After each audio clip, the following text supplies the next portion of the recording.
Hello, it's me, Scientist Man. After the recent disaster that was Solo, a Star Wars story, I was hired by Disney, Kathleen Kennedy, NASA, and Denny's to help find a mathematical solution to fix the problem. Star Wars is broken? Yeah, Solo was a box office disaster. What, have you been living under a rock? Yes. Dwayne Johnson rents out his basement to me. It's quite well furnished.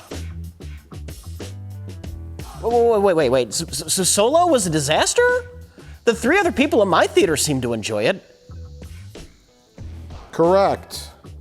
Its worldwide box office take is currently only at $315 million.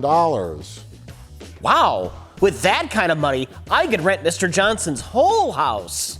If you consider the original budget, then add more money for reshoots, then even more money for advertising costs, plus the theater chain's take, They probably lost hundreds and hundreds of millions of dollars. Ooh, boy. You know, it'd be a really terrible time for them to announce something stupid like a Boba Fett movie. Oh. Boba Fett? At least Han Solo is a likable character with a personality. And a face. Boba Fett has no face, and he barely talks. If people won't go to see a Han Solo movie, well then, You see, Disney can still produce terrible, boring, fan service-riddled filth, but still maintain financial success. How's that, Scientist Man? Let me explain! What? The current worldwide average movie ticket price is $8.97. We'll round it up to $9 for simplicity's sake. $9? Does that include nachos, popcorns, and candy? Popcorns? Popcorn is plural already. Not including any movie theater's take of Solo's worldwide box office gross, and using a very simplified mathematical equation, I estimate roughly 35 million people saw Solo, a Star Wars story. Wow, that number sucks. And out of that 35 million, 73% is diehard Star Wars fans. The rest of that figure comprises of moderate Star Wars fans, average moviegoers, and perverts. Now, when they make the inevitable Boba Fett movie, then fire their director, then hire a new director, then reshoot the Boba Fett movie, and then have a desperate tie-in with Denny's to sell tickets to disgusting people, by then the movie's budget will have certainly surpassed $500 million. Oh God, it's gonna happen again, isn't it? Oh my God. Star Wars can't take another hit like that. Scientist Man, how do we save Star Wars? My solution is this. When the Boba Fett movie comes out, Star Wars fatigue will have surely set in, which means we'll have lost the moderate Star Wars fans, average moviegoers, and perverts, which leaves us with... The diehard fans, 73%. Precisely. It's roughly 25.5 million.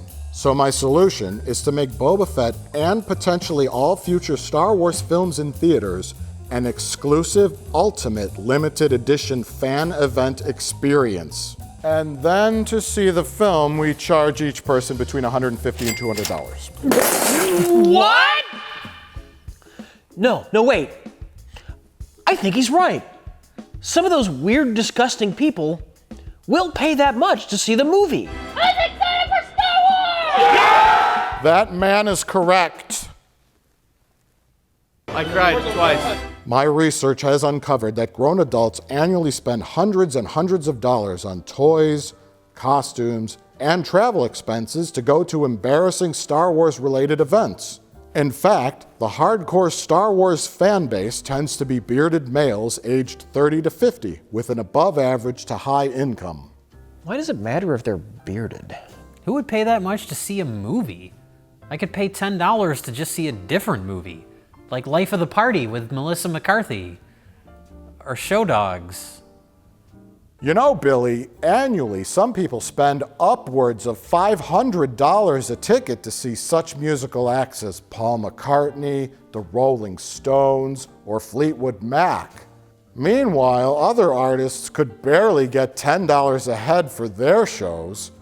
I'm talking about acts like the Smashing Pumpkins or Froggy Fresh. How embarrassing! Who are the Rolling Stones? As long as the consumer feels as if they've been part of an exclusive Star Wars related event, they will pay $100 or more per ticket. Now, have you two been paying attention? What? Do you remember the 73% figure I mentioned earlier?